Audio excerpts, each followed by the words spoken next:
many interns does it take to get the boss coffee? If that's all you expect from an intern, then you probably don't need YouTern.com. You see, at YouTern, our intern candidates want to be entrepreneurs. They do much more than fetch coffee and run off copies. YouTern, internships at the world's coolest companies.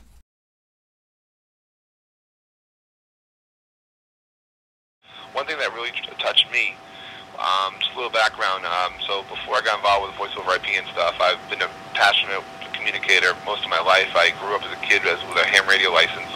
It took me 3.5 years to get this license to communicate, but when I was 9 I was kind of lonely, and out of loneliness I taught myself electronic theory and Morse code, and 3.5 years later I got a license. Imagine if you had to study for 3.5 years to go on the internet. Well, that was my channel to communicate. And as a ham, growing up, I used to do things like patch telephones with people overseas, and in times of emergency, I would do emergency communications. And then when 9/11 happened, I couldn't help but notice that in New York City, the fire department, the police department, the ambulances, the FBI, and many other agencies that wanted to do good, none of them could talk to each other because they were all on different radio frequencies, and it took years and years to homogenize the communications for emergencies.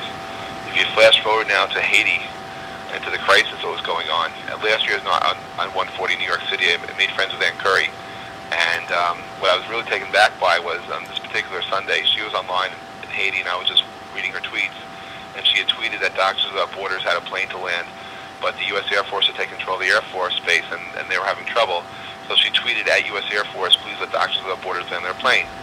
And as a regular citizen, I just came in and I retweeted her because why not? It looked like a good cause because I googled who they were and said, yeah, let's help them out. To my utter amazement, a minute after I retweeted it at U.S. Air Force at Jeff Pulver, we're on it. There's an international crisis going on, and the U.S. Air Force is listening to me. I don't know. Then awesome, man. Later, at U.S. Air Force at Jeff Pulver, the plane had landed. So which I said thank you. And then I noticed. Then I noticed 2 days later that U.S. Air Force is following me, and I DM them, and next thing I know, I'm DMing with the Pentagon, and that there are people at the U.S. Air Force Twitter team, and this is what they're doing. They're connecting with civilians, and they're connecting the dots. And while this was going on, one of my buddies from Tel Aviv was on the ground in Haiti.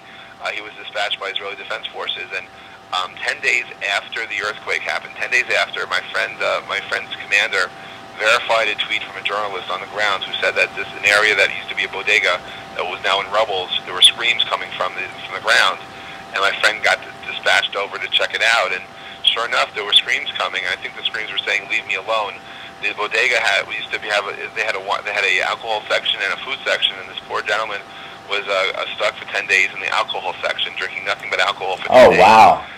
And he was happy, but wanted to be left alone, but he was alive.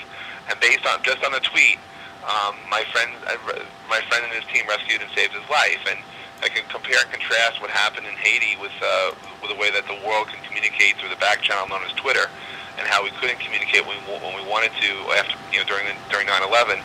Everyone who wanted to help, that the world had changed. There's now this amazing back channel where the military talks to civilians like me. And why does that happen? I don't know, but.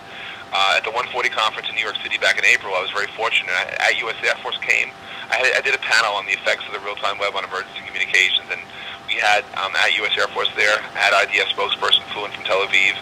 I had Luke from Haiti who was on the ground, and Curry was there, as was an intern for Wycliffe, and it was an amazing conversation, or at least dialogue between how the world has changed. And so, for me, it's just one story. And then